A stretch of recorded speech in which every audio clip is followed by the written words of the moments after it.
ಸ್ನೇಹಿತರೆ, ಮೀಡಿಯಾ ಮಾಸ್ಟರ್ಸ್ಗೆ ಸ್ವಾಗತ ಸುಸ್ವಾಗತ. ಗೆಳೆಯರೆ, ಭಾರತ ಮತ್ತು ಪಾಕಿಸ್ತಾನದ ನಡುವಿನ ಪರಿಸ್ಥಿತಿ ಉದ್ವಿಗ್ನಗೊಳ್ತಾ ಇದೆ.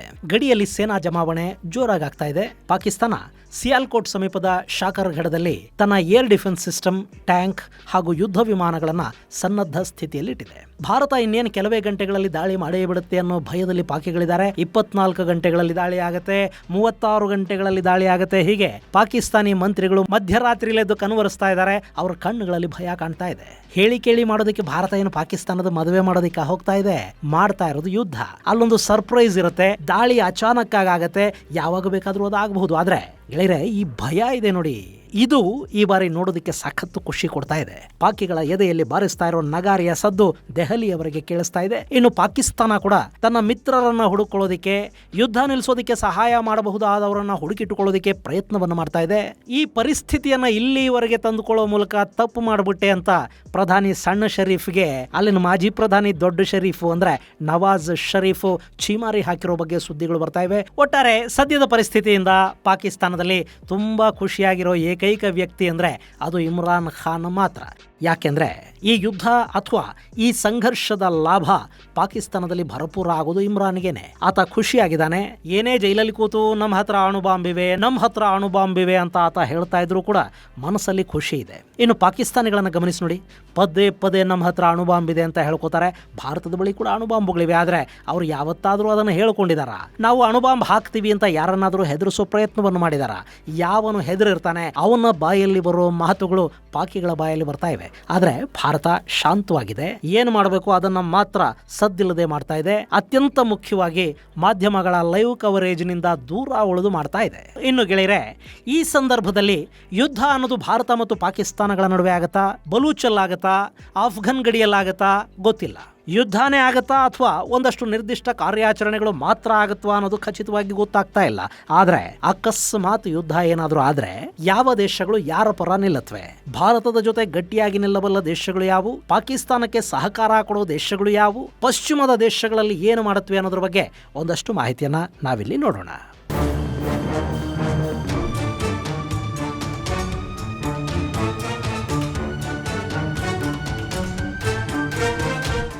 ಭಾರತ ಮತ್ತು ಪಾಕಿಸ್ತಾನ ಎರಡೂ ದೇಶಗಳ ಬಳಿ ಅಣ್ವಸ್ತ್ರಗಳಿವೆ. ಇನ್ನು ಪಾಕಿಸ್ತಾನ ಇದೆಯಲ್ಲ, ಅದು ಇಡೀ ಜಗತ್ತಲ್ಲಿ ಅಣ್ವಸ್ತ್ರವನ್ನ ಹೊಂದಿರುವ ಏಕೈಕ ಮುಸ್ಲಿಂ ದೇಶ ಅಂತ ಕೂಡ ಅನ್ನಿಸ್ಕೊಳ್ಳುತ್ತೆ. ಈ ಕಾರಣದಿಂದಾಗಿನೇ ಇಸ್ಲಾಮಿಕ್ ಜಗತ್ತಲ್ಲಿ ಪಾಕಿಸ್ತಾನಕ್ಕೆ ಒಂದ್ ಸ್ವಲ್ಪ ಮರ್ಯಾದೆ ಸಿಗ್ತಾ ಇತ್ತು. ಅದನ್ನು ನೋಡಿದ ನಂತರ ಇರಾನ್ ತಾನು ಕೂಡ ಅಣುಶಕ್ತ ಆಗಬೇಕು ಅನ್ನೋ ಪ್ರಯತ್ನವನ್ನ ಆರಂಭ ಮಾಡಿತು. ಈಗ ಇರಾನ್ ಏನಾದರೂ ಮಾಡಿ ಅಣ್ವಸ್ತ್ರವನ್ನ ಹೊಂದಬೇಕು ಅನ್ನೋ ಹಠಕ್ಕೆ ಬಿದ್ದಿದೆ. ಅಣ್ವಸ್ತ್ರ ಇದ್ರೆ ಒಂದು ಡೆಟರೆನ್ಸ್ ಇರುತ್ತೆ. ಶತ್ರುಗಳು ದೊಡ್ಡ ಮಟ್ಟದ ದಾಳಿ ಮಾಡೋದಕ್ಕೆ ಹೆದರ್ತಾರೆ. ಯುದ್ಧಗಳನ್ನ ತಪ್ಪಿಸ್ಕೋಬಹುದು, ಯುದ್ಧಗಳಿಂದ ದೂರ ಉಳಿಬಹುದು ಅನ್ನೋ ನಂಬಿಕೆಯೊಂದು ಜಗತ್ತಿನ ನಾನಾ ದೇಶಗಳಲ್ಲಿದೆ. ಇಂಥ ಹೊತ್ತಲ್ಲಿ ಎರಡು ಅಣ್ವಸ್ತ್ರ ಶಕ್ತ ದೇಶಗಳ ನಡುವೆ ಯುದ್ಧ ಶುರುವಾಗ್ತಾ ಇದೆ ಅನ್ನೋ ಸುದ್ದಿ ಒಂಥರ ಜಾಗತಿಕ ಆತಂಕಕ್ಕೆ ಕಾರಣವಾಗ್ತಾ ಇದ್ರೆ ಅದರಲ್ಲಿ ಅಚ್ಚರಿ ಪಡಬೇಕಿಲ್ಲ. ಇನ್ನು ನಮ್ಮ ಕರ್ನಾಟಕದ ಮಂತ್ರಿಯೊಬ್ಬರು ಪಾಕಿಸ್ತಾನದ ಬಳಿ ಅಣ್ವಸ್ತ್ರ ಇದೆ, ಹೀಗಾಗಿ ಬೇರೆ ದೇಶಗಳನ್ನ ವಿಶ್ವಾಸಕ್ಕೆ ತಗೊಂಡು ಭಾರತ ಯುದ್ಧ ಮಾಡಬೇಕು ಅನ್ನೋ ಮಾತಾಡಿದ್ದಾರೆ. ನಿಜ, ಭಾರತ ಅಂತಾರಾಷ್ಟ್ರೀಯ ಮಟ್ಟದಲ್ಲಿ ತನ್ನ ಪರ ಒಂದು ಅಭಿಪ್ರಾಯವನ್ನು ಮೂಡಿಸಿಕೊಳ್ಳುವ ಮತ್ತು ತನ್ನ ಮೇಲಾದ ಭಯೋತ್ಪಾದಕರ ದಾಳಿಯ ವಿರುದ್ಧ ಇಡೀ ಜಗತ್ತನ್ನ ಒಂದು ಕಡೆಗೆ ನಿಲ್ಲಿಸುವ ಪ್ರಯತ್ನವನ್ನು ಮಾಡ್ತಾನೆ ಇದೆ. ಅದರ ಜೊತೆಗೆ ಅಣ್ವಸ್ತ್ರ ಅನ್ನೋದು ಪೊಲೀಸ್ ಠಾಣೆ ಮೇಲೆ ಸಿಯೋ ಕಲ್ಲಲ್ಲ. ಅದನ್ನು ಪಾಕಿಸ್ತಾನ ಬಳಸೋದಿಕ್ಕೆ ಸಾಧ್ಯನೂ ಆಗೋದಿಲ್ಲ. ಅಕಸ್ಮಾತ್ ಅವರದನ್ನು ಬಳಸಬೇಕು ಅಂತ ಅಂದ್ಕೊಂಡ್ರೂ ಕೂಡ ಅವರು ಟ್ರಿಗರ್ ಒತ್ತೋ ಮೊದಲು ಆ ದೇಶ ನಾಶವಾಗುತ್ತೆ. ಯಾಕೆಂದ್ರೆ ಪಾಕಿಗಳ ಬಳಿ ಯಾವ್ಯಾವ ಅಸ್ತ್ರಗಳು ಎಲ್ಲೆಲ್ಲಿವೆ, ಅಲ್ಲಿನ ಮೂವ್ಮೆಂಟ್ ಏನು, ಎಲ್ಲಿಗೆ ಅವರು ಏನನ್ನ ತಗೊಂಡು ಹೋಗ್ತಾ ಇದ್ದಾರೆ, ಎಲ್ಲಿ ಏನನ್ನ ನಿಯೋಜನೆ ಮಾಡ್ತಾ ಇದ್ದಾರೆ ಅನ್ನೋ ಪ್ರತಿಯೊಂದು ಮಾಹಿತಿ ಕೂಡ ಭಾರತಕ್ಕೆ ಲಭ್ಯವಾಗ್ತಾ ಇದೆ. ಹೀಗಾಗಿ ಪಾಕಿಸ್ತಾನದ ಅಣ್ವಸ್ತ್ರಕ್ಕೆ ನಾವ್ಯಾರು ಹೆದರಬೇಕಾದ ಅಗತ್ಯ ಇಲ್ಲ. ಆದ್ರೆ ನಿಮ್ಮ ಕಾರ್ಯಕರ್ತರು, ನಾಯಕರು ಆಡೋ ಮಾತುಗಳು, ಜಾರೋ ನಾಲಿಗೆ, ಇದು ಈ ದೇಶದ ವಿರುದ್ಧ ಅಭಿಪ್ರಾಯ ಮೂಡಿಸೋದಕ್ಕೆ ಪಾಕಿಸ್ತಾನ ಬಳಕೆ ಮಾಡ್ಕೋಬಾರದು. ನಾವು ಮಾತಾಡುವಾಗ ಅಷ್ಟು ಎಚ್ಚರಿಕೆಯನ್ನ ನಾವಿಟ್ಟುಕೊಂಡ್ರೆ ಸಾಕಾಗತ್ತೆ.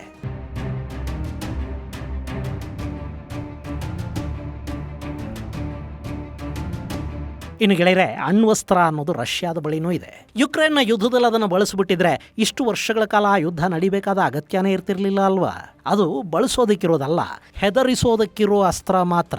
ಒಂದು ವೇಳೆ ಯಾವುದೇ ದೇಶ ಯಾರ ಮೇಲಾದರೂ ಅಣ್ವಸ್ತ್ರವನ್ನು ಬಳಸಿದ್ರೆ ಆ ದೇಶವನ್ನ ಇಡೀ ಜಗತ್ತು ಐಸೋಲೇಟ್ ಮಾಡುತ್ತೆ. ಇನ್ನು ಪಾಕಿಸ್ತಾನ ಅದು ಭಾರತದ ಮೇಲೆ ಅಪ್ಪಿತಪ್ಪಿ ಒಂದು ಅಣ್ವಸ್ತ್ರವನ್ನು ಬಳಸ್ತು ಅಂತ ಇಟ್ಕೊಳ್ಳಿ, ಅದನ್ನ ನಮ್ಮ ಏರ್ ಡಿಫೆನ್ಸ್ ಸಿಸ್ಟಮ್ಗಳು ಹೊಡೆದು ಹಾಕತ್ವೆ. ಅಕಸ್ಮಾತ್ ಅಲ್ಲಿಂದಲೂ ತಪ್ಪಿಸ್ಕೊಂಡು ಅದು ಬಂದು ಎಲ್ಲಾದರೂ ಬಿದ್ರೆ ಭಾರತ ಸುಮ್ಮನೆ ಇರತ್ತಾ? ಇಡೀ ಪಾಕಿಸ್ತಾನದ ಮೇಲೆ 10 ಅಣುಬಾಂಬುಗಳನ್ನು ಸುರಿಸಿಬಿಡೋದಿಲ್ವಾ? ಆ ಭಯ ಪಾಕಿಗಳಿಗಿರೋದಿಲ್ವಾ? ಅಕಸ್ಮಾತ್ ಪಾಕಿಸ್ತಾನದ ಕೃತ್ಯಕ್ಕೆ ಪ್ರತೀಕಾರವಾಗಿ ಭಾರತ ಅಣುಬಾಂಬ್ ಹಾಕಿದ್ರೆ ಅಂತಾರಾಷ್ಟ್ರೀಯ ಮಟ್ಟದಲ್ಲಿ ಭಾರತಕ್ಕೆ ಸಮರ್ಥನೆ ಇರುತ್ತೆ ಹೊರತು ಪಾಕಿಸ್ತಾನಕ್ಕಲ್ಲ. ಹೀಗಾಗಿ ಅಣುಬಾಂಬುಗಳ ಬಳಕೆ ಆಗತ್ತೆ ಅನ್ನೋ ಭಯದ ಅಗತ್ಯ ಇಲ್ಲಿ ಖಂಡಿತ ಇಲ್ಲ. ಯಾರಾದರೂ ಬಂದು ಯುದ್ಧ ನಿಲ್ಲಿಸಲಿ ಅನ್ನೋ ಕಾರಣಕ್ಕೆ ಪಾಕಿಸ್ತಾನ ಅಣ್ವಸ್ತ್ರ ಅಂತ ಇದೆ. ಅವರ ಆ ಗೋಳಿಗೆ ನಾವು ತಾಳ ಹಾಕಬೇಕಾದ ಅಗತ್ಯ ಇಲ್ಲ. ಅಣ್ವಸ್ತ್ರ ಬಿಡಿ, ಅಕಸ್ಮಾತ್ ಯುದ್ಧ ಆದರೆ ಜಗತ್ತಿನ ಯಾವ ದೇಶಗಳು ಯಾರ್ಯಾರ ಪರ ನಿಂತ್ಕೊಳತ್ವೆ? ಇಸ್ಲಾಮಿಕ್ ದೇಶಗಳು ಪಾಕಿಸ್ತಾನದ ಪರ ನಿಲ್ಲತ್ವಾ? ಭಾರತದ ಪರ ಯಾರು ನಿಲ್ತಾರೆ? ಗೆಳೆಯರೆ, ಪಾಕಿಸ್ತಾನಕ್ಕೆ ಆಲ್ ವೆದರ್ ಫ್ರೆಂಡ್ ಅಂತ ಇರೋದು ಚೈನಾನ ಪಾಕಿಸ್ತಾನ ಐರನ್ ಬ್ರದರ್ರು ಅಂತ ಕರೆಯುತ್ತೆ. ಅದು ಐರನ್ ಬ್ರದರ್ರೇ. ಯಾಕೆಂದ್ರೆ ಚೈನಾಗೆ ಆತ್ಮಸಾಕ್ಷಿ ಅನ್ನೋದೇನು ಇರೋದಿಲ್ಲ. ಅವರದ್ದು ಜಸ್ಟ್ ವ್ಯಾಪಾರ.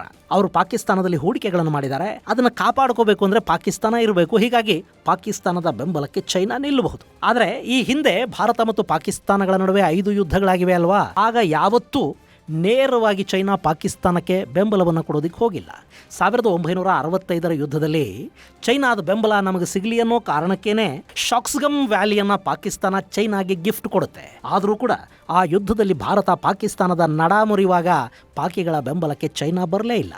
ಯುದ್ಧ ಆರಂಭ ಆಗೋ ಹೊತ್ತಲ್ಲಿ ಸಿಕ್ಕಿಂ ಗಡಿಯಲ್ಲಿ ನಿಮ್ಮ ಸೇನೆಯನ್ನ ಹಿಂದಕ್ಕೆ ತಗೊಳ್ಳಿ, ಇಲ್ಲದೆ ಇದ್ರೆ ಪರಿಣಾಮಗಳನ್ನು ಎದುರಿಸಬೇಕಾಗತ್ತೆ ಅಂತ ಒಂದಷ್ಟು ಚೈನಾ ಭಾರತವನ್ನ ಹೆದರಿಸಿದ್ದು ಬಿಟ್ರೆ ಚೈನಾ ಅಲ್ಲಿ ಮತ್ತೇನು ಮಾಡೋದಿಕ್ಕೆ ಹೋಗಲಿಲ್ಲ. ಇನ್ನು 1971ರಲ್ಲಿ ಕೂಡ ಪಾಕಿಸ್ತಾನದ ಪರ ಯುದ್ಧ ಮಾಡೋದಕ್ಕೆ ಚೈನಾ ಬರಲಿಲ್ಲ. 2019ರಲ್ಲಿ ಭಾರತ ಪಾಕಿಸ್ತಾನದ ಮೇಲೆ ಏರ್ ಸ್ಟ್ರೈಕ್ ಮಾಡ್ತಲ್ಲ, ಆಗಲೂ ಕೂಡ ಚೈನಾ ಪಾಕಿಸ್ತಾನಕ್ಕೆ ನೇರವಾಗಿ ಬೆಂಬಲ ಕೊಡೋದಕ್ಕೆ ಹೋಗಲಿಲ್ಲ. ಅವರು ವಿಶ್ವಸಂಸ್ಥೆಯಲ್ಲಿ ಅಂತಾರಾಷ್ಟ್ರೀಯ ಮಟ್ಟದಲ್ಲಿ ಪಾಕಿಸ್ತಾನದ ಪರ ಮಾತಾಡಿದ್ದು, ಪಾಕಿಗಳನ್ನು ಬೆಂಬಲಿಸಿದ್ದು ಬಿಟ್ರೆ, ಅವರಿಗೆ ಆಗಾಗ ಒಂದಷ್ಟು ಆಯುಧಗಳನ್ನು ಕೊಟ್ಟಿದ್ದು ಬಿಟ್ರೆ, ಪಾಕಿಸ್ತಾನದ ಪರ ನಿಂತು ಭಾರತದ ಮತ್ತೊಂದು ಗಡಿಯಲ್ಲಿ ಭಾರತವನ್ನು ತಡೆದುಕೊಳ್ಳೋದಕ್ಕೆ ಚೈನಾ ಹೋಗಲಿಲ್ಲ. ಇನ್ನು ಅವತ್ತಿಗೂ ಇವತ್ತಿಗೂ ಇರೋ ಚಿಕ್ಕ ಬದಲಾವಣೆ ಅಂದ್ರೆ, ಅವತ್ತು ಚೈನಾದ ಹೂಡಿಕೆಗಳು ಪಾಕಿಸ್ತಾನದಲ್ಲಿ ಇರಲಿಲ್ಲ. ಈಗ ಅವರು ಸುಮಾರು $60 ಬಿಲಿಯನ್ ಹಣವನ್ನ ಸಿಪೆಕ್ ಹೆಸರಲ್ಲಿ ಪಾಕಿಸ್ತಾನದಲ್ಲಿ ಹೂಡಿಕೆ ಮಾಡಿದ್ದಾರೆ. ಹೀಗಾಗಿ ಆ ಹೂಡಿಕೆಗಳನ್ನು ಉಳಿಸ್ಕೊಳ್ಳೋದಕ್ಕೆ ಪಾಕಿಸ್ತಾನದ ಪರ ಚೈನಾ ನಿಲ್ಲುತ್ತಾ? ಹಾಗೆ ಕೂಡ ಅನ್ನಿಸ್ತಾ ಇಲ್ಲ. ಅವರು ಆಯುಧಗಳನ್ನು ಕೊಡಬಹುದು, ಅಂತಾರಾಷ್ಟ್ರೀಯ ಮಟ್ಟದಲ್ಲಿ ವಿಶ್ವಸಂಸ್ಥೆಯ ಭದ್ರತಾ ಮಂಡಳಿಯಲ್ಲಿ ಪಾಕಿಸ್ತಾನಕ್ಕೆ ಸಹಾಯ ಮಾಡಬಹುದು. ಅಷ್ಟು ಬಿಟ್ರೆ ನೇರವಾಗಿ ಭಾರತದ ಜೊತೆ ಯುದ್ಧಕ್ಕೆ ನಿಲ್ತಾರೆ ಅಂತ ಅನ್ನಿಸ್ತಾ ಇಲ್ಲ. ಯಾಕೆಂದ್ರೆ ಅಕಸ್ಮಾತ್ ಇಲ್ಲಿ ಚೈನಾ ಭಾರತದ ವಿರುದ್ಧ ಯುದ್ಧಕ್ಕೆ ನಿಂತಿದ್ದೇ ಆದ್ರೆ ಅಲ್ಲಿ ಅಮೆರಿಕ ಮಧ್ಯಪ್ರವೇಶ ಮಾಡುತ್ತೆ. ಅದು 3ನೇ ವಿಶ್ವ ಯುದ್ಧಕ್ಕೆ ದಾರಿ ಮಾಡಿಕೊಡುತ್ತೆ. ಹೀಗಾಗಿ ಚೈನಾ ಕೂಡ ಎಚ್ಚರಿಕೆಯ ಹೆಜ್ಜೆಗಳನ್ನೇ ಇಲ್ಲಿ ಇಡ್ತಾ ಹೋಗುತ್ತೆ.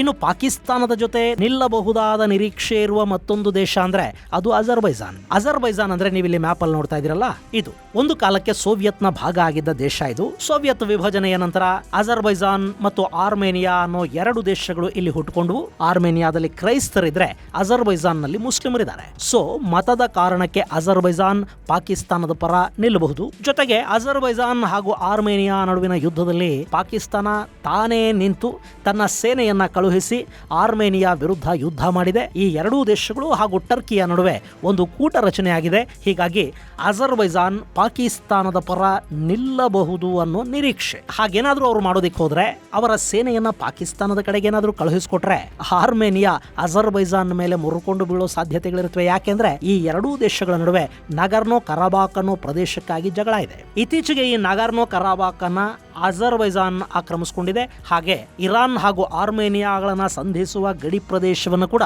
ಆರ್ಮೇನಿಯಾದಿಂದ ಕಿತ್ಕೋಬೇಕು ಅಂತ ಅಜರ್ಬೈಜಾನ್ ಬಯಸ್ತಾ ಇದೆ. ಹೀಗಾಗಿ ಅಜರ್ಬೈಜಾನ್ ಪಾಕಿಸ್ತಾನದ ಕಡೆಗೆ ಸೇನೆ ಕಳುಹಿಸಿದ್ರೆ ಆ ಅವಕಾಶವನ್ನ ಆರ್ಮೇನಿಯಾ ಬಳಸ್ಕೊಳ್ಳುತ್ತೆ ಮತ್ತು ಅಜರ್ಬೈಜಾನ್ನ ಮೇಲೆ ಬೀಳುತ್ತೆ. ಸೊ ಪರಿಸ್ಥಿತಿ ಹೀಗಿರುವಾಗ ಅವರು ಕೂಡ ನೇರವಾಗಿ ಪಾಕಿಸ್ತಾನದ ಪರ ಯುದ್ಧಕ್ಕೆ ನಿಂತ್ಕೊಳ್ಳೋ ಸಾಧ್ಯತೆ ಇಲ್ಲ. ಇನ್ನು ಟರ್ಕಿ ಹಾಗೂ ಪಾಕಿಸ್ತಾನಗಳ ನಡುವೆ ರಕ್ಷಣಾ ಒಪ್ಪಂದಗಳಿವೆ ಅನ್ನೋದು ನಿಜ.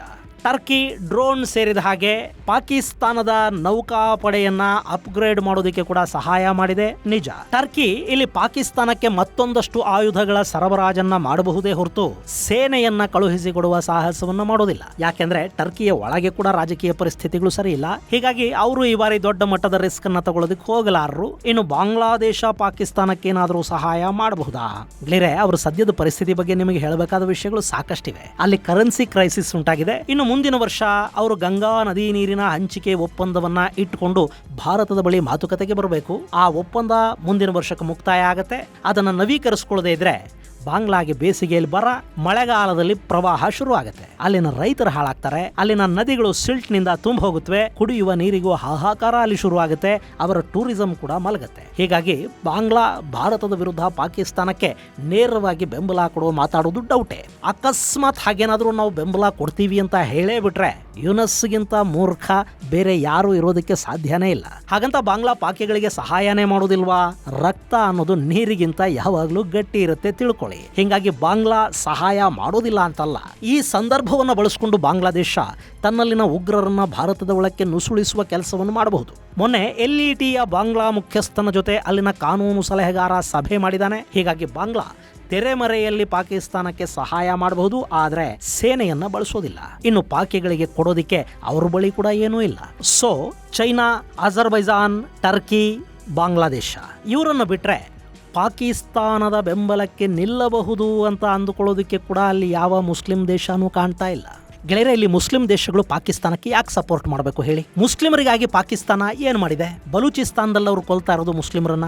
ಆಫ್ಘನಿಸ್ತಾನದಲ್ಲಿ ಅಮೆರಿಕ ಜೊತೆ ಸೇರ್ಕೊಂಡವ್ರು ಕೊಂದಿದ್ದು ಮುಸ್ಲಿಮರನ್ನೇ. ಈ ಹಿಂದೆ ಅಮೆರಿಕಾದ ಮಾತು ಕೇಳಿಕೊಂಡೇ ಪಾಕಿಸ್ತಾನ ಸಾವಿರಾರು ಪ್ಯಾಲೆಸ್ತೀನಿಯರ ಹತ್ಯೆಗೆ ಕಾರಣ ಆಯಿತು. ಕಾಶ್ಮೀರದಲ್ಲಿ ಅವರು ಮಾಡ್ತಾ ಇರೋ ಭಯೋತ್ಪಾದಕ ಕೃತ್ಯಗಳಿಂದ ಸಂತ್ರಸ್ತರಾಗ್ತಾ ಇರೋದು ಕೂಡ ಮುಸ್ಲಿಮರೇ. ಚೈನಾದಲ್ಲಿ ಉಯ್ಗರ್ ಮುಸ್ಲಿಮರ ವಿರುದ್ಧ ಅಷ್ಟು ಪ್ರಮಾಣದಲ್ಲಿ ದೌರ್ಜನ್ಯಗಳಾಗ್ತಾ ಇವೆ ಅಲ್ವಾ? ಪಾಕಿಸ್ತಾನ ಚೈನಾ ವಿರುದ್ಧ ಅಲ್ಲಿನ ಮುಸ್ಲಿಮರ ಪರ ಏನಾದರೂ ದನಿ ಎತ್ತತಾ? ಇಲ್ಲಿ ಆ ದೇಶದ ಹೆಸರು ಮಾತ್ರ ಪಾಕ್, ಆದ್ರೆ ಅಲ್ಲಿನ ಜನ ಯಾವತ್ತೂ ಪಾಕ್ ಆಗಲೇ ಇಲ್ಲ.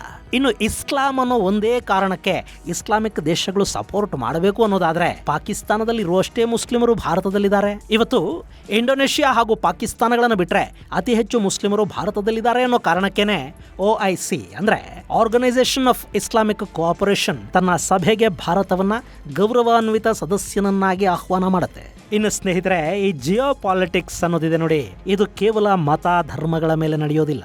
ಅದಕ್ಕೆ ಬೇರೆಯದ್ದೇ ಆದ ಲಾಭ ನಷ್ಟಗಳ ಲೆಕ್ಕಾಚಾರಗಳಿರುತ್ತವೆ. ಇಸ್ಲಾಂ ಅನ್ನೋ ಕಾರಣಕ್ಕೆ ಮುಸ್ಲಿಂ ದೇಶಗಳು ಸಪೋರ್ಟ್ ಮಾಡಿಬಿಡುತ್ತವೆ, ಸಹಾಯಕ್ಕೆ ಬಂದುಬಿಡುತ್ತವೆ ಅನ್ನೋ ಹಾಗಿದ್ರೆ ಇವತ್ತು ಜಗತ್ತಿನ ಯಾವ ಇಸ್ಲಾಮಿಕ್ ದೇಶದಲ್ಲೂ ಬಡತನ ಇರಬಾರ್ದಾಗಿತ್ತು. ಶ್ರೀಮಂತ ಮುಸ್ಲಿಂ ದೇಶಗಳು ತಮ್ಮ ಸಮುದಾಯದ ಜನರನ್ನ ಕೈ ಹಿಡಿದು ಮೇಲಕ್ಕೆತ್ತಬೇಕಿತ್ತು. ಅದೆಲ್ಲ ಹಂಗಾಗೋದಿಲ್ಲ. ಮತದ ಕಾರಣಕ್ಕೆ ಯಾರು ಬ್ಲೈಂಡ್ ಆಗಿ ಯಾವುದೇ ದೇಶಕ್ಕೆ ಬೆಂಬಲವಾಗಿ ನಿಲ್ಲೋದಿಲ್ಲ. ಅವರಿಗೆ ಲಾಭ ಇಲ್ಲದೆ ಇದ್ರೆ ಯಾರೂ ಈ ಜಗತ್ತಲ್ಲಿ ಯಾರನ್ನೂ ಬೆಂಬಲಿಸೋದಿಲ್ಲ.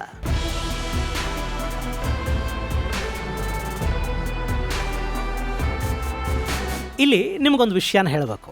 1965ರ ಭಾರತ ಮತ್ತು ಪಾಕಿಸ್ತಾನದ ನಡುವಿನ ಯುದ್ಧ, 1971ರ ಯುದ್ಧಗಳಲ್ಲಿ ಅರಬ್ ದೇಶಗಳು ಪಾಕಿಸ್ತಾನದ ಪರ ನಿಂತಿದ್ವು, ಭಾರತದ ವಿರುದ್ಧ ನಿಂತಿದ್ವು. ಅದಕ್ಕೆ ಕೂಡ ಇಸ್ಲಾಂ ಅನ್ನೋದು ಕಾರಣ ಆಗಿರಲಿಲ್ಲ, ಅಮೆರಿಕ ಕಾರಣ ಆಗಿತ್ತು. ಅವತ್ತಿಗೆ ಭಾರತ ಆಫ್ಘನಿಸ್ತಾನದ ವಿಷಯದಲ್ಲಿ ರಷ್ಯಾನ ಬೆಂಬಲಿಸಿತ್ತು. ಸೌದಿ ಸೇರಿದಂತೆ ಅಷ್ಟು ಅರಬ್ ದೇಶಗಳು ಅಮೆರಿಕದ ಜೊತೆಗಿದ್ವು. ಪಾಕಿಸ್ತಾನ ಕೂಡ ಅಮೆರಿಕದ ತೊಡೆ ಮೇಲೆ ಕೂತಿತ್ತು. ಇನ್ನು ಅವತ್ತಿಗೆ ಇರಾನ್ ಕೂಡ ಅಮೆರಿಕ ಜೊತೆಗೆ ಇತ್ತು. ಹೀಗಾಗಿ ಮಧ್ಯಪ್ರಾಚ್ಯದ ಇಸ್ಲಾಮಿಕ್ ದೇಶಗಳು ಭಾರತದ ವಿರುದ್ಧ ಪಾಕಿಸ್ತಾನಕ್ಕೆ ಸಹಾಯ ಮಾಡೋದಕ್ಕೆ ನಿಂತಿದ್ವು. ಆದ್ರೆ ಆ ಯುದ್ಧದಲ್ಲಿ ಏನಾಯ್ತು? ನಮ್ಮ ಸೇನೆ ಆಗ್ಲೂ ಪಾಕಿಸ್ತಾನವನ್ನು ಬಗ್ಗು ಬಡಿತು. ದುರಾದೃಷ್ಟ ಅಂದ್ರೆ ರಕ್ತ ಹರಿಸಿಗೆದ್ದ ನೆಲವನ್ನ ನಮ್ಮ ನಾಯಕರು ಚಹಾ ಹೇರ್ತಾ ಮಾತುಕತೆಯ ಟೇಬಲ್ಗಳ ಮೇಲೆ ಕಳ್ಕೊಂಡ್ರು ಅನ್ನೋದು ದುರಂತ.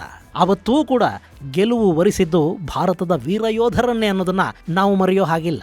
ಇನ್ನು ಈಗ ವೆಸ್ಟರ್ನ್ ಪಾಲಿಟಿಕ್ಸ್ ಕೂಡ ಸಾಕಷ್ಟು ಬದಲಾಗಿದೆ. ಅಮೆರಿಕಾಗೆ ಪಾಕಿಸ್ತಾನ ಈಗ ಬೇಕಾಗಿಲ್ಲ. ಬ್ರಿಟನ್ ತನ್ನದೇ ಸಮಸ್ಯೆಗಳಲ್ಲಿ ಮುಳುಗಿದೆ. ಅವರಿಗೆ ಯುಕ್ರೇನ್ ನಷ್ಟು ಪಾಕಿಸ್ತಾನ ಮುಖ್ಯ ಅಲ್ಲ. ಭಾರತದ ಅಗತ್ಯ ಅಮೆರಿಕಾಗೆ ತುಂಬಾನೇ ಇದೆ.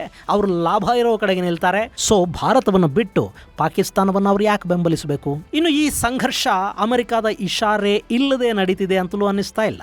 ಅವ್ರಿಗೀಗ ಅಲ್ಲಿನ ಪಾಕಿ ಸರ್ಕಾರ, ಆ ಸೇನಾ ಮುಖ್ಯಸ್ಥ ಇವ್ರು ಯಾರೂ ಬೇಕಾಗಿಲ್ಲ. ಅಮೆರಿಕಾಗೆ ಬಲೂಚ್ ಬೇಕು, ಪ್ರತ್ಯೇಕವಾಗಾದರೂ ಸರಿ ಅಥವಾ ಪಾಕಿಸ್ತಾನದ ಕೈಯಲ್ಲೇ ಇದ್ದು ತನ್ನ ತೆಕ್ಕೆಗೆ ಬಂದರೂ ಸರಿ, ಬಲೂಚ್ ಅಲ್ಲಿ ತಾನಿರಬೇಕು ಅಂತ ಅಮೆರಿಕ ಬಯಸ್ತಾ ಇದೆ. ಚೈನಾನ ಅಲ್ಲಿಂದ ಓಡಿಸಬೇಕಿದೆ. ಇನ್ನು ಬ್ರಿಟನ್ ಭಾರತದ ಜೊತೆ ವ್ಯಾಪಾರ ಒಪ್ಪಂದಗಳ ಬಗ್ಗೆ ಮಾತುಕತೆಯನ್ನು ನಡೆಸ್ತಾ ಇದೆ. ಸೊ ಪಾಕಿಸ್ತಾನದ ತಲೆನೋವನ್ನ ಅವರು ಕೂಡ ಅಂಟಿಸ್ಕೊಳ್ಳೋದಿಲ್ಲ. ಹಾಗೆ ಫ್ರಾನ್ಸ್ ಜೊತೆ ಭಾರತಕ್ಕೆ ರಕ್ಷಣಾ ಒಪ್ಪಂದಗಳಿವೆ. ಇಟಲಿಯಲ್ಲಿ ಬಲಪಂಥೀಯ ಸರ್ಕಾರ ಇದೆ. ಸ್ವೀಡನ್ ಭಾರತದ ಜೊತೆಗೆ ನಿಂತಿದೆ. ಅಲ್ಲಿಂದ ಆಂಟಿ ಟ್ಯಾಂಕ್ ವೆಪನ್ಸ್ ಭಾರತಕ್ಕೆ ಬಂದಿವೆ. ಇನ್ನು ಎಡಕ್ಕೆ ವಾಲಿದ ಒಂದಷ್ಟು ಯುರೋಪಿಯನ್ ದೇಶಗಳು ತಟಸ್ಥವಾಗಿ ಉಳಿಬಹುದು. ಇನ್ನು ವಿಶ್ವಸಂಸ್ಥೆಯಲ್ಲಿ ಕೂಡ ಪಾಕಿಸ್ತಾನದ ಬಿರಿಯಾನಿ ಈ ಬಾರಿ ಬಂದಿಲ್ಲ. ವಿಶ್ವಸಂಸ್ಥೆಯಲ್ಲಿ ಪಹಲ್ಗಾಂವ್ ಘಟನೆಯನ್ನ ಮುಕ್ತವಾಗಿ ಖಂಡಿಸಲಾಗಿದೆ. ಭಾರತಕ್ಕೆ ಸಿಕ್ಕಿರೋ ರಾಜತಾಂತ್ರಿಕ ಗೆಲುವಿದು. ನೀವು ಈ ವಿಷಯದಲ್ಲಿ ಪಾಕಿಸ್ತಾನಿ ಮಾಧ್ಯಮಗಳ ಗೋಳಾಟನ ನೋಡಬೇಕು. ನಮ್ಮ ಜಾಫರ್ ಎಕ್ಸ್ಪ್ರೆಸ್ ಅಲ್ಲಿ ಕೂಡ ಸಿವಿಲಿಯನ್ಸ್ ಸಾವಿಗೀಡಾದ್ರು, ಅದು 100 ಜನ ಸತ್ತು ಹೋದ್ರು. ಅದರ ಬಗ್ಗೆ ವಿಶ್ವಸಂಸ್ಥೆಯಲ್ಲಿ ಯಾರು ಒಂದು ಖಂಡನೆಯ ಮಾತು ಆಡಲಿಲ್ಲ. ಆದರೆ ಭಾರತದ ಪಹಲ್ಗಾಮ್ ಬಗ್ಗೆ ಇಡೀ ವಿಶ್ವ ಖಂಡಿಸ್ತಾ ಇದೆ ಅಂತ ಪಾಕಿ ಮಾಧ್ಯಮಗಳು ಊಳಿಡ್ತಾ ಇವೆ, ಕಣ್ಣೀರು ಹಾಕ್ತಾ ಇವೆ.